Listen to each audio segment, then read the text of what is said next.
So for 2-3 weeks, leaving your cat in a small pod, cabin, cage, whatever you want to call it, to me feels quite cruel. For some, it may be a financial aspect as well. I understand that. But I could not imagine putting my cats in a place like this. Welcome to the One Day at a Time podcast, where we take things one day at a time. Today in the studio, we have Kerstin. Hi, JJ. Hi, Kerstin. Welcome to the studio. Thank you for being with us today. And we're here to talk a little bit about what you do. And you primarily work with cats. Yes, that's right. Would you like to share a little bit more about what you actually do? Okay, so I actually run a cat hotel, which I opened 6 months ago. This is a long way in the making, basically, but accumulation of my love for animals and in particular cats. And yeah, now I have a 365 days a year job. And every day I get to play with cats, cuddle cats, and clean after cats a lot. Right, and how were you kind of inspired to do this? You know, because you have cats of your own, right? And four of them, yeah. So how did the whole idea of like starting a cat hotel come to you? So effectively, it goes back, I would say, 6 years. When here in Singapore, I started volunteering for Project Looney, a local cat rescue. And I first started as a photographer. Then I actually started fostering kittens. Then it escalated. I started managing fosterers. I got more and more involved in the whole rescue world. And because I was trying to teach other people, I decided to educate myself more. So I did behavioral courses, so animal behavior. I did a vet nursing Cert 3, so like a very basic vet nursing course with an Australian university. I worked in vet clinics part-time just to learn more about cats, because now I was actually imparting information on others. And so I gained more and more knowledge, and eventually a lot of our adopters from the rescue also asked, so what do we do with the cats when we travel? And I was always a huge fan of house sitting. So I always had house sitters. They come to my place. They live there during their holiday, or it's friends visiting, but they actually sleep in my place. And my cats have somebody 24/7. But there wasn't really anything else I could recommend, because there's a lot of places where you can board your cats, which are probably not ideal. The same for a house sitter that only comes for a few minutes will not get to know your cat. So eventually I knew that there was very few places that I could recommend, and there was maybe space to offer something to our adopters and other cat lovers where they could put their cat safely and with peace of mind when they travel.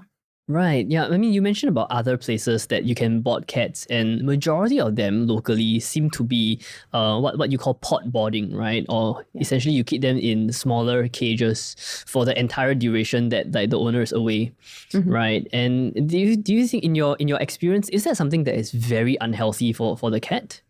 Yeah, it's definitely not ideal. I would say if this is the case for 2-3 days, it's probably fine, because your cat is most likely scared in the first place and doesn't really want to come out. But it's very small, so they don't have much space to move. They are very, very confined. Often visually, they don't have that much space to hide. And so for 2-3 weeks, leaving your cat in a small pod, cabin, cage, whatever you want to call it, feels quite cruel. For some, it may be a financial aspect as well. I understand that. Yeah. But I could not imagine putting my cats in a place like this. Right. So compared to like pod boarding and what you have, which is a cat hotel, which allows the cats to kind of have more space to jump and run, versus like a house sitting, right? What are the different costs to all these various methods of boarding your cat? So the type of house sitting I used was actually quite cheap, because this was a platform where people basically then come as your friend or guest, and they stay with you. And you basically just pay the platform fee. But there's no other terms of payment, because in the end that would also be illegal here in Singapore. Right. So you have to be careful with it as well, because just, for example, renting your flat, you are not allowed to do this. Right. So it's basically friends coming over to take care of your cat. But you have to trust this person. They're in your home if you have valuables.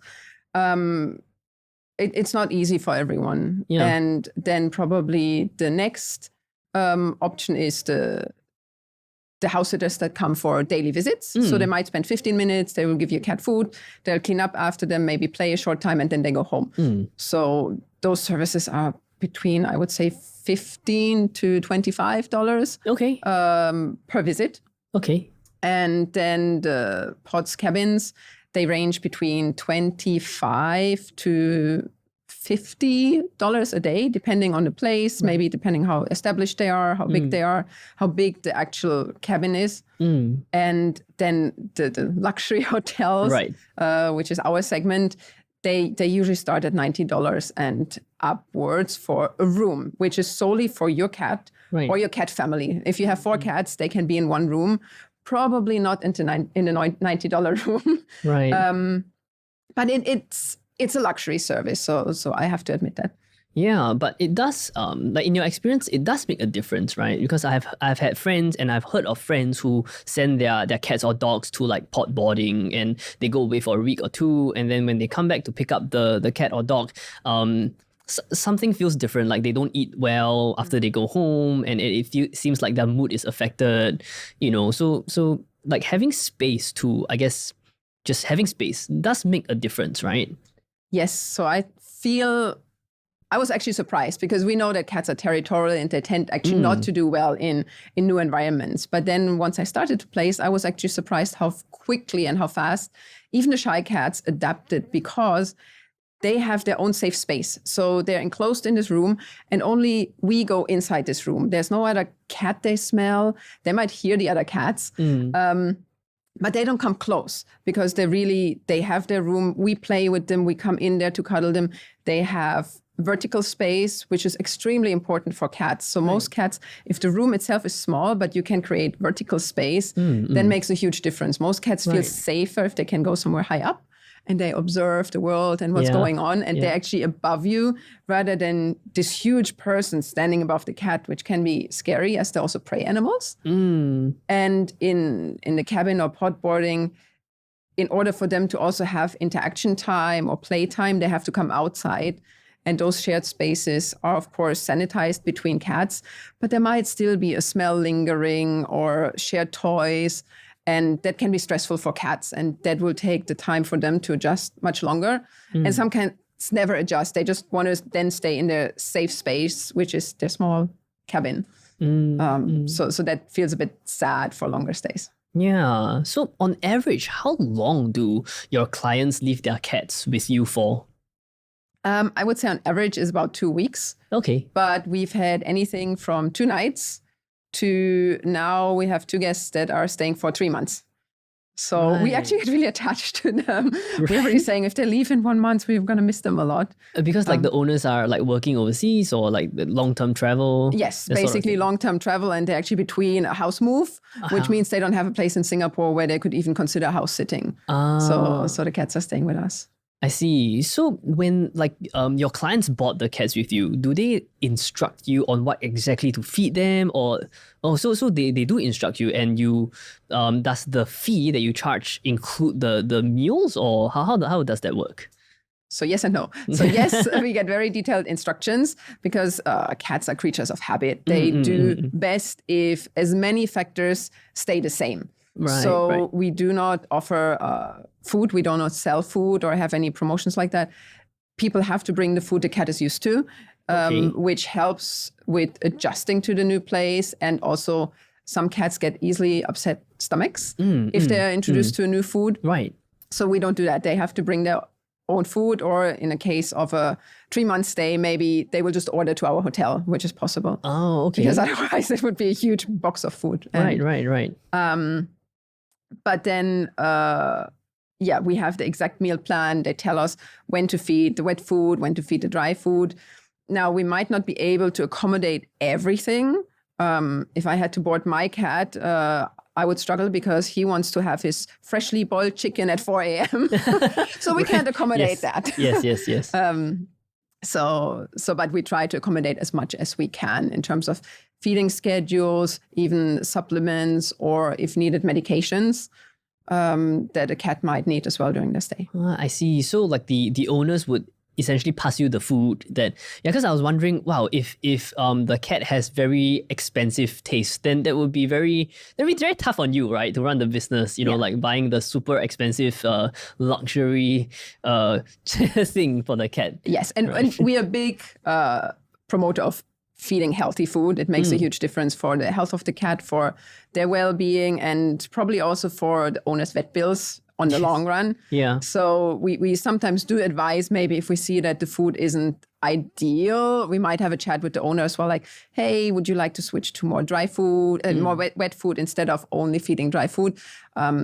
So we become quite close with the owner because we send daily updates. We have almost like kind of a chat with the owner almost every day, how the cat is doing. We send videos, we send pictures. If we observe something that's abnormal, let's say they were throwing up or had diarrhea, we check if this is normal for the cat, if this is a sign of stress, if we need to change anything in their routine, should we give a probiotic. So we become quite close with the owners. So I've realized that we can actually have very honest conversations sometimes about food or things that we can improve for the cat welfare. Right. But we do actually provide food, which is for rescues. Okay. So we do board some rescue cases, usually in collaboration with Looney Singapore, which I help with. And for those, I'm sponsoring the food. I see. Okay, let's talk a little bit about this rescue thing, right? Because it's something that you're very passionate about as well. You have been working with like Project Looney for quite a while. And how does the entire rescue process look like in Singapore? Messy, I would say. Sadly, there's a lot of strays and a lot of abandonment, especially currently in Singapore. And typically the way it works is that a member of the public finds a cat that looks in distress or lost or abandoned, and then they will contact different rescue groups. And usually we are Project Looney, now Looney Singapore is one of them. And they will send a Facebook message or WhatsApp. Seems my number is out everywhere. So you frequently get some notifications. And then if we have space and availability in the foster system, then we try to put the cat into fostering. Now, as a cat hotel, I can't easily take immediate rescue cases because we have to comply with strict AVS license requirements. Right. So for me to board a cat, it typically has to be fully vaccinated. Right. It has to be tested for viral diseases. There are ways to get exemptions, but the question is always, do I put my own boarded cats at risk if I do this? Right. So do I have quarantine space available for this cat or not? In which case I can possibly help. But typically I take the cases that are surrender cases from owners, or let's say AVS actually has a rehoming system where animal welfare groups can actually take out cats that they have found and rehome them. So sometimes I take cats from their center through Looney as well. But otherwise they go into the foster system. They get vaccinated, sterilized if necessary. They get the medical treatment they needed. And then we rehome them. Wow. Okay. So how do rescuers decide which cats to rescue? Because there's still quite a lot of strays out there, right? And you can't, I guess you can't take everyone. So how do you decide like who to rescue? So I would say we don't rescue strays or community cats, which I prefer to call them. Right. Because typically those cats are actually doing well outside in the community. They have been sterilized, they have a feeder. Even if they're very, very friendly, as long as they're safe, they actually don't need rescuing. Right. Okay. So you would try to aim for kittens, which can't survive outside without their mom. You would try to help the abandoned cats, which are so scared because they're now outside. They don't know how to fend for themselves. They're used to being like the domestic, yes. They might get bullied by the local community cats because they're territorial. Right. So that would be the focus, ideally, or maybe the injured cats that need medical treatment that just cannot make it outside.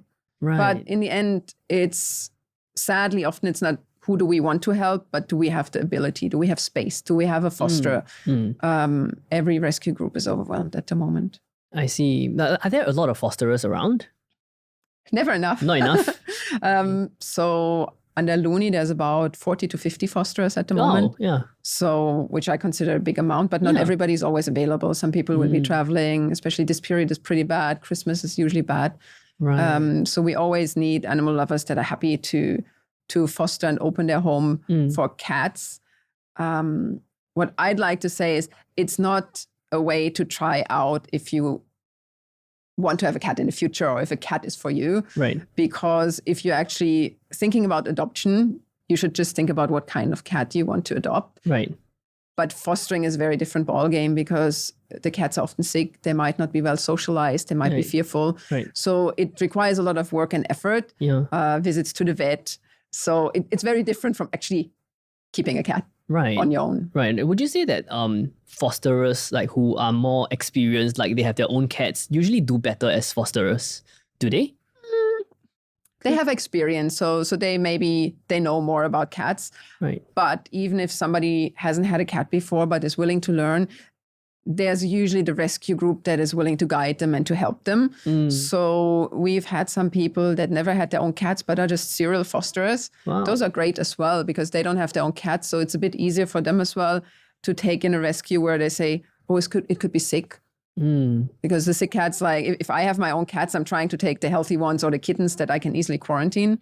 But I wouldn't take another adult cat, for example. Right. And you know, like especially with a lot of the rescue groups like Project Looney, a lot of the adoption process is actually quite strict, quite stringent, right? You guys look at a lot of things like is the home well conditioned for a cat? Are they well protected? Like is the grills and the safety, you know, like it's quite a lot of criteria compared to if you just walk into a pet shop and you just buy a cat off someone, a breeder. They don't actually care whether the cat ends up in a good thing. So it's actually quite difficult to adopt a cat in Singapore because the rescuers want to make sure that the cats are rehomed well, right? I assume to prevent another case of abandonment and all of that, right? We get attached to them. So that's, of course, they become somewhat your own babies as well. So, of course, you want to make sure that they have a good and a safe home and that they'll be loved for the next 15 or so years. And yes, so we require home videos. Some rescues do home visits. We require the place is meshed or kept closed, basically. The requirements will also change now with the new framework that's coming up where basically it's starting in September, but then there's a 2-year transition period where it's actually going to allow cats in HDBs, which is an amazing achievement. They used to be banned, which some people don't know. So cats will be allowed in HDBs, but there's going to be a limit. So you can only have 2 cats in the future. But everybody gets to keep their existing cats, which is very important. This is like the one message we need to get out right now. If you have 5 cats, you get to keep them. Nobody needs to abandon their cats. There's a grandfathering rule. You get to keep your cats. You will have to license them. It will be free for the first 2 years. This is so important that people don't panic now and say, oh, I can only keep 2 cats. No. Whatever you have now, you can keep. That being said, don't just start taking in 8 cats right now because you still can. The 2 cat rule is, I think, sensible. There can be exceptions in the future. But yes, there will be stricter rules. There will have to be microchip. Sterilization is encouraged. And it will be more expensive to license a cat, for example, that's unsterilized, in order to prevent the nuisance factors from unsterilized cats as well as potential breeding. Right. So if someone wants to adopt a cat and they have never like lived with or adopted a cat before, what are some of the things that they should take note of, and what are some of the things that they should do to prepare for the cat to come over? Like you mentioned, like meshing, and what are some of the things that they should take note of? First, they should consider what kind of cat is right for their home.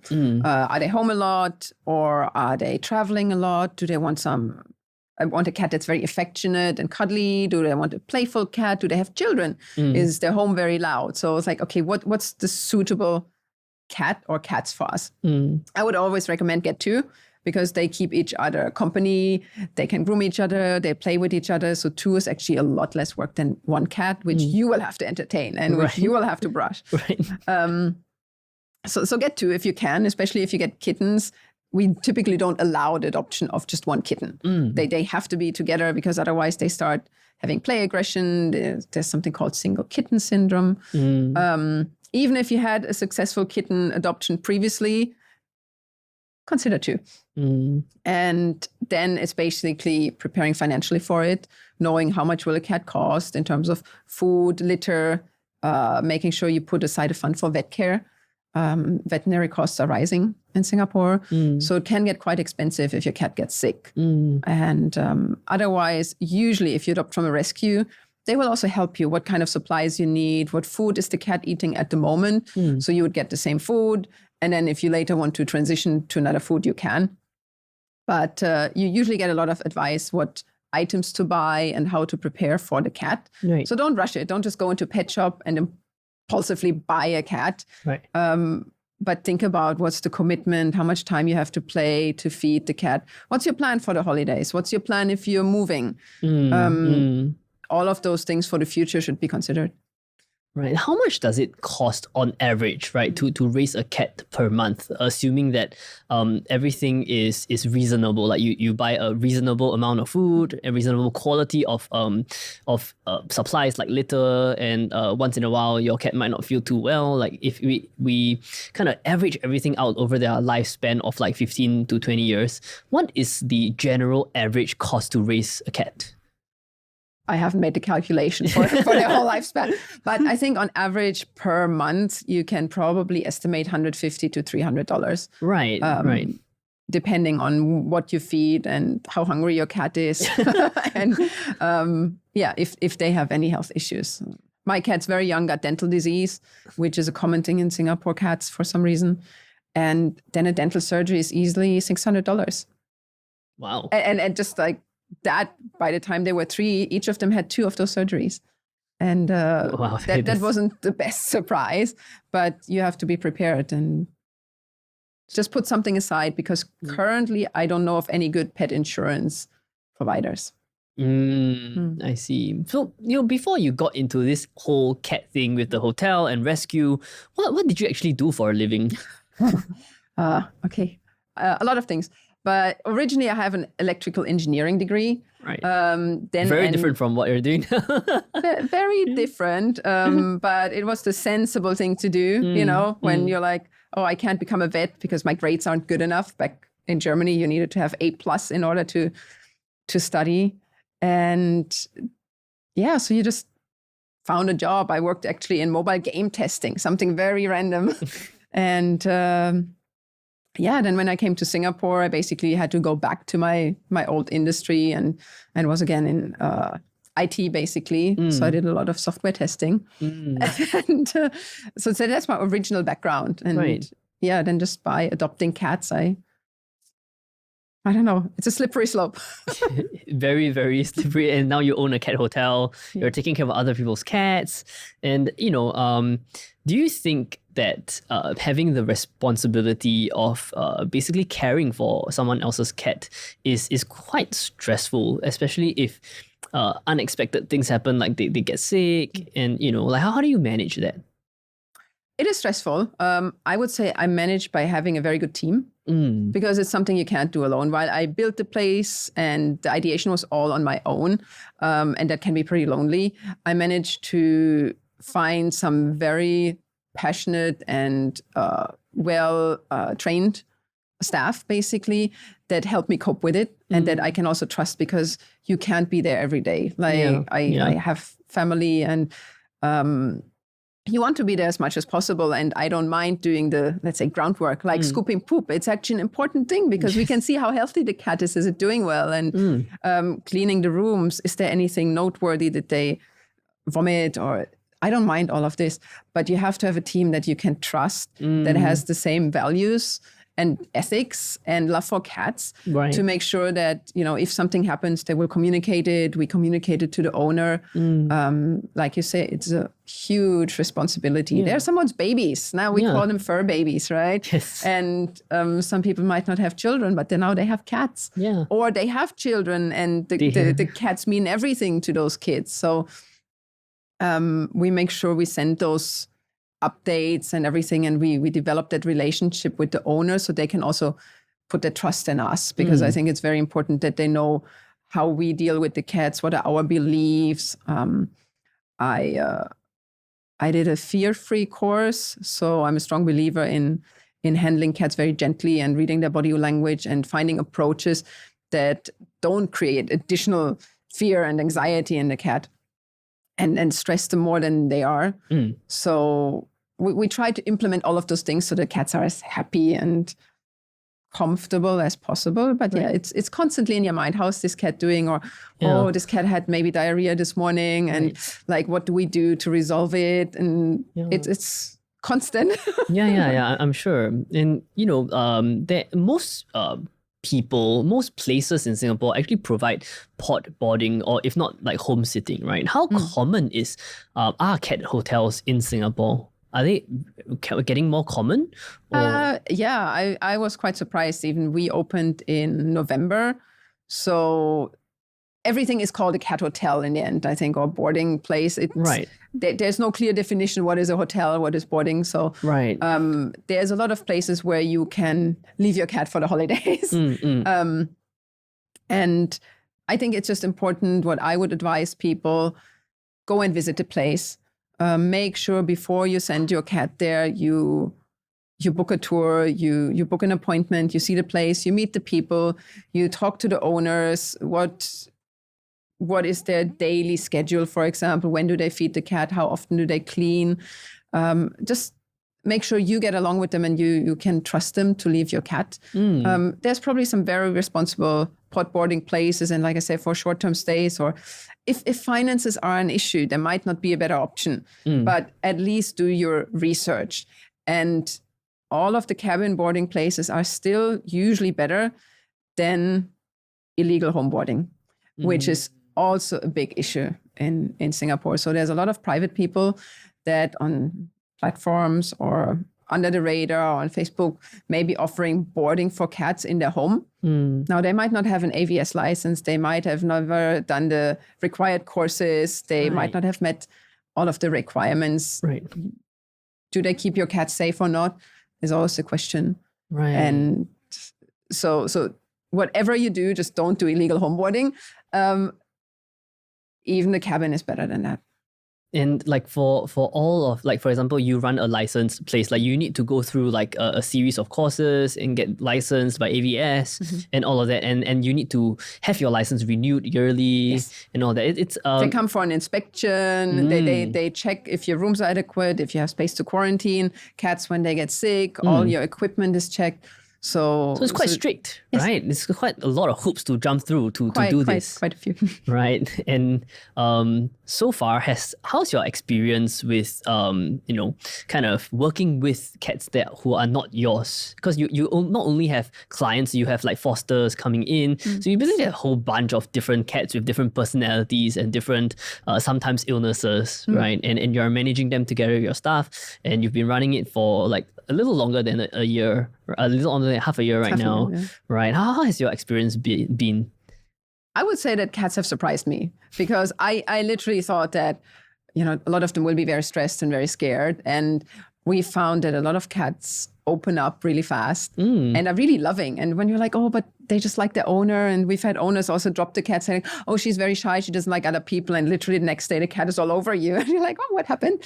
Does the environment make a difference, do you think? I think so. It does? I think they feel comfortable, because also in the bigger rooms, they can keep the distance from us. And the cat decides when they want to be touched, when they want to come to us. Right. In the cabins, like even if you just, I think, change the litter or take the water bowl out, you're very close to the cat. So they can't feel safe necessarily. Right. So I think because they can go up on the shelf or they can go in another corner and they decide what the relationship is like, which seems to work for cats. Right. But still, I was surprised how loving some of the cats are, how attached they get to us. Literally, an owner wanted to pick up his cat yesterday, and the cat was like, no, I don't want to go. and that has happened as well. The cat's basically like, oh, I don't want to go home. Most likely, they don't want to go into the carrier. Like this cat in particular has a huge fear of the car travel. The carrier is actually in the room, and he will frequently sit in there. But the moment the owner comes, he knows what's up. Right. And since the owner had another travel coming up, he actually left the cat there. Instead of bringing him home for 2 days and bringing him back. Right. But yeah, I think that's quite surprising because then 10 minutes later, he's on my lap and he's outside and he's all happy. Right. So yeah, you do develop quite deep relationships with your boarding cats, especially the return clients. Right. They keep coming back and then like do they recognize you, you think?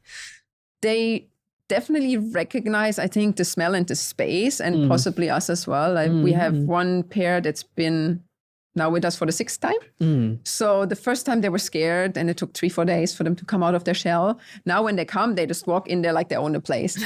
So it makes a huge difference. Usually already the second stay, you can tell that it's different and they're more comfortable than the first time around. So yeah, I think a lot of people have the misconception that cats are usually pretty like aloof and they keep to themselves, and usually like dogs are the one that are a little bit more, like all over people. But cats can be very affectionate once you get to know them, right? Yes. And they can be also quite all over you in a overwhelming way.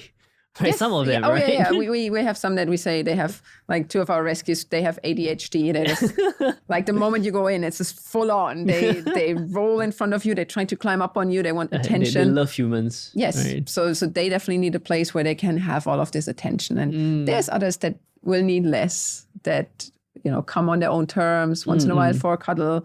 So they do have very, very varying personalities. Like huge, right? Cats have like real personalities, and every single cat is different. Yes, I have 4 at home, and they're all different. So yeah, and they all have their different needs. It's not like, okay, I can't even feed them the same thing. Everybody has their own feeding schedule and needs something different, and they've probably trained me better than I have trained them.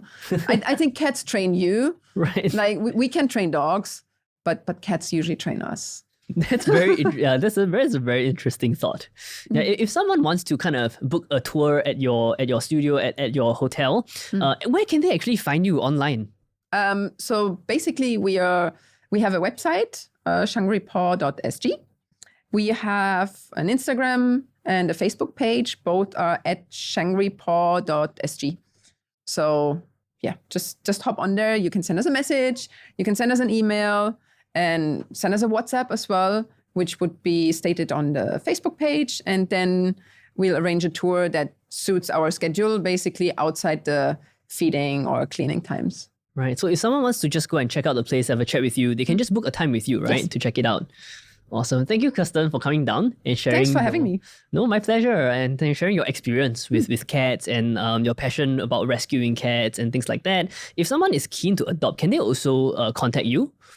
Yes. Right? Normally I say no, but the thing is they can contact me and I'll tell them what's the process. So even my friends, when they adopt, they have to go through the appropriate Looney process and screening so that we don't make exceptions, not even for my friends or family. Right, yeah, that's to prevent like the whole abandonment thing and yeah, that's awesome. Thank you so much for coming in, Kerstin. Thanks a lot, JJ. My pleasure. And we'll see you next time on the One Day at a Time podcast. Peace.